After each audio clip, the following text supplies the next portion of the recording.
आज पहली बार सुबह को एक्सरसाइज कर रहा था तो कमर में ही मोच आ गई।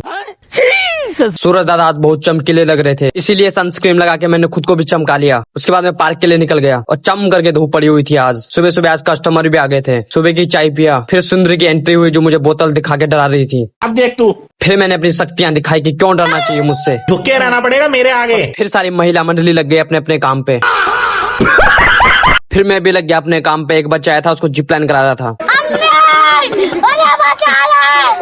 और दादा आज जिंगल जिंगल वाला डांस कर रहे थे रोलर में। लैंड करा दे।